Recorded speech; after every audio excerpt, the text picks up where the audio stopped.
welcome to Werezilla's Retrospective. I'm your host, Werezilla, and this is our first year anniversary!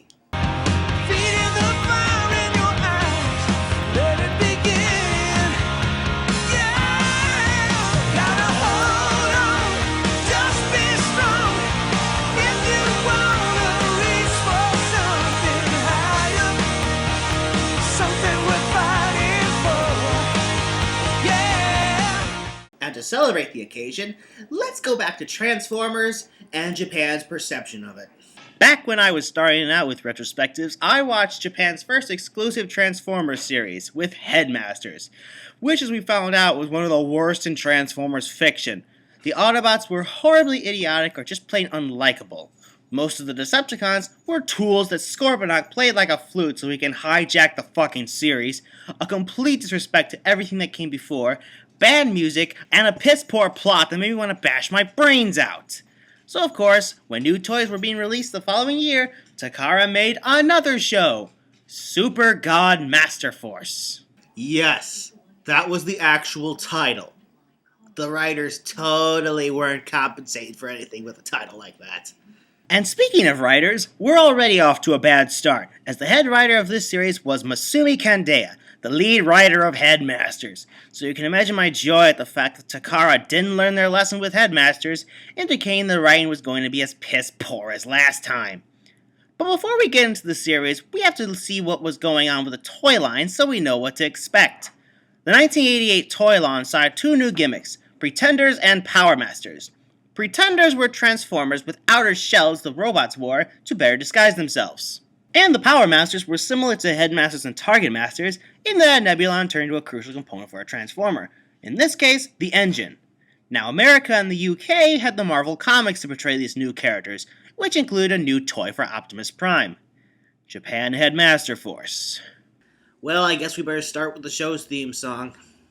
Headmaster's theme was horrible, so by rules of sequel escalation, this one's gonna be even worse.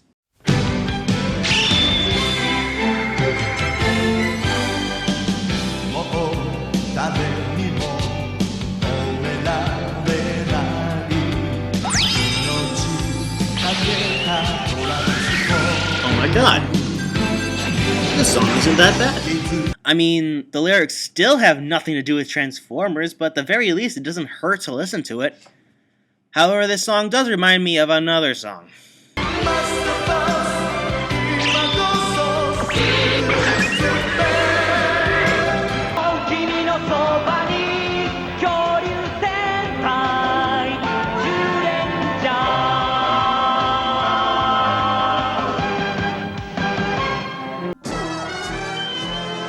The series begins with Rise Up Pretenders, where we see an ocean liner under attack by monsters, all of whom are bearing the Decepticon insignia. Interesting. This gets the attention of Professor Go and one of his associates, Hawk. They realize the Decepticons are back, and Hawk has a heart-to-heart with his professor's son, Shuta. Hawk explains he's actually an Autobot, Metal Hawk, and that he led a group of Autobot pretenders against Decepticon pretenders, chasing them off Cybertron and eventually arrived on prehistoric Earth. To ramp up the continuity errors of the series, Metal Hawk explains that after sealing away the Decepticons, they used their pretender abilities to hide among Earthlings for the last 10,000 years. Okay, if Metal Hawk's crew have been on Earth since prehistoric times, why didn't they wake up the Autobots aboard the Ark when they had the chance? Or join back up with Optimus when they all started fighting on Earth? It had been going on for 30 years. How did Metal Hawk not know that there were two primes active on Earth? So Metal Hawk summons his team across the world to face off against the awakened Decepticons. By the way, get a load of Metal Hawk's donning of its pretender armor and robot mode, and tell me they don't look familiar. Suits on!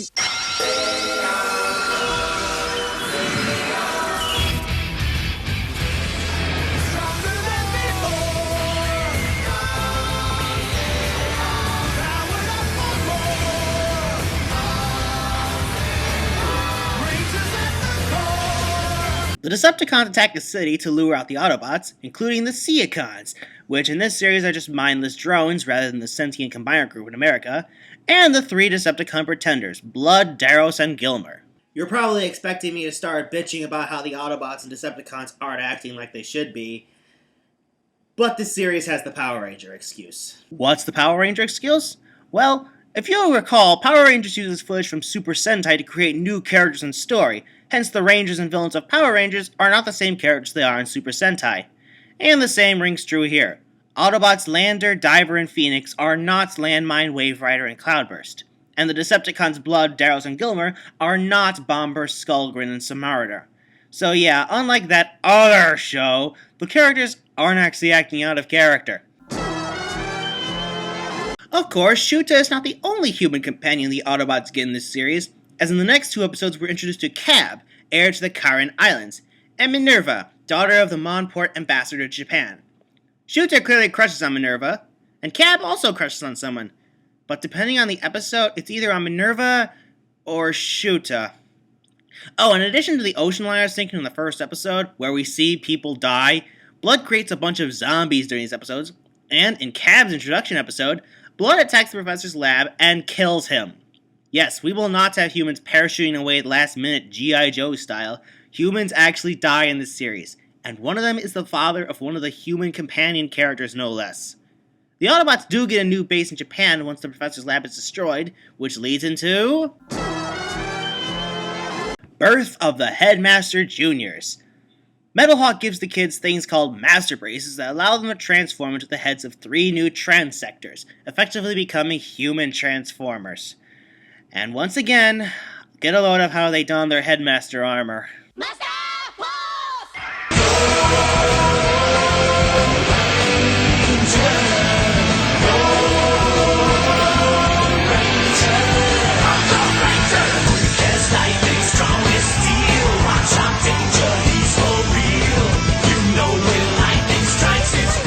Metalhawk also reveals that there were originally 6 transectors sent to Earth, but the Autobots only got their hands on 3. And they were sent to Earth by Chrome Dome! I got him! I got him! And surely enough, Blood is the one who got his hands on the 3 transectors, which he gives to 3 more humans, Wilder, Bullhorn, and Cancer. Wait a minute. The Transformers got cancer? Now, we Transformers don't have organic internal organs and can't get cancer, but you do, and you can. Now for the controversy. Humans becoming Transformers. For the Autobots, Metalhawk is at least making the human companions useful instead of the load they usually are. That makes Metalhawk the first Autobot to think proactively about the tag-along humans, and with that in mind, I can accept it, even if it is off-putting hearing the humans calling themselves Autobots. The Decepticons, on the other hand, oh, where do I even begin? What is Wilder's crew getting out of joining the Decepticons? It was established long ago that Decepticons don't give a flying fuck about humanity, and have been longtime enemies of Earth, actually looking to exploit Earth at the expense of humanity. Why would any human join them willingly?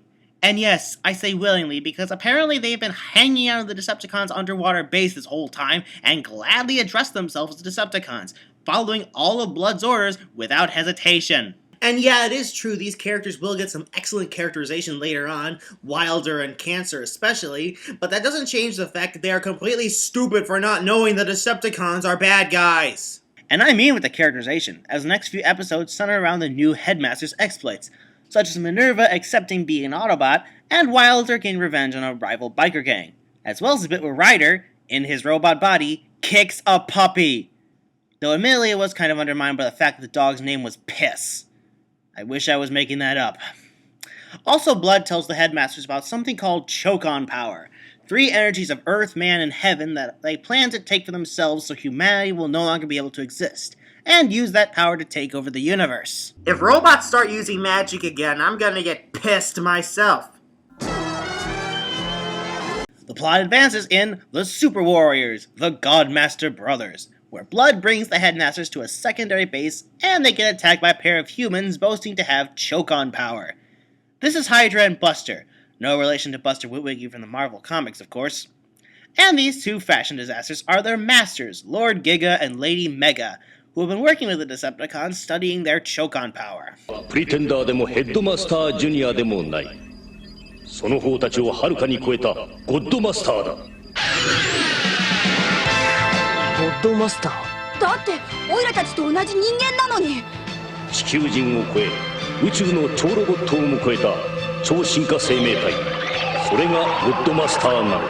So yeah, same concept as the Power Masters, as Hydra and Buster can transform into the engines for 2 new transectors. Fits with what we've seen so far, but Hydra and Buster are completely arrogant, insulting Blood's crew and saying how they're so much better. Giga and Mega certainly don't help, especially after Giga says this. ゴッドマスターはお前たちプリテンダーが足元にも及ばぬ力を秘めているのだ。その超進化生命体は人間の魂とトランステクターが融合したとき、天長魂、地長魂、人長魂、3つの力が一体となって神をも超える底知れぬパワーを発揮するのだ。この地球上ではお前たちよりも人間の要素を持ったゴッドマスターやヘッドマスタージュニアの方が我々の目的を達しやすいのだ。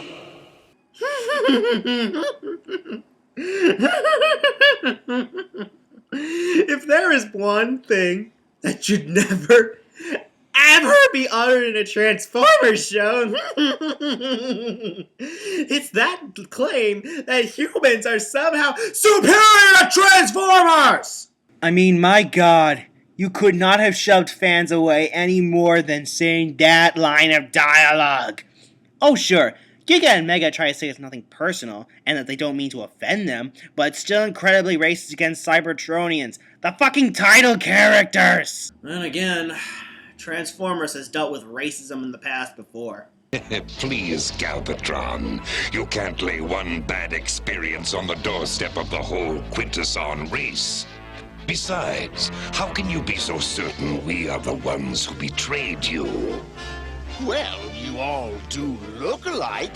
I bet you were expecting Skids and Mudflap for that reference. That would have been too obvious. And so we come to a critical episode of the series. A hero is chosen. His name is Jin Rai. Giga and Mega reveal to Hydra and Buster that there are other Godmaster transectors out there somewhere on Earth, and that they want them found and made to Decepticons. They also reveal the Godmasters are their children. And no, when we get the full backstory, that claim still won't make any sense. We cut to America, where a young truck driver named Jin Rai trades in his old vehicle for a more familiar-looking truck. While on a job delivering a dolphin to the aquarium Diver works at, he finds master braces in the truck's glove compartment, catching Diver's attention almost immediately. He realizes the truck is a transector, but unfortunately so does Hydra and Buster, who shoot the truck off a cliff. Diver transforms land safely, but he didn't grab Jin Rai before the truck fell.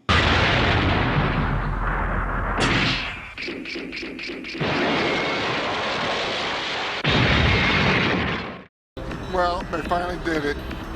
They killed my fucking car. Hydra and Buster start beating the crap out of Diver once again, boasting how their humanity makes them so superior to Transformers, while Jin Rai starts bleeding out. However, in his struggle to get out of the truck, his master braces touch, and...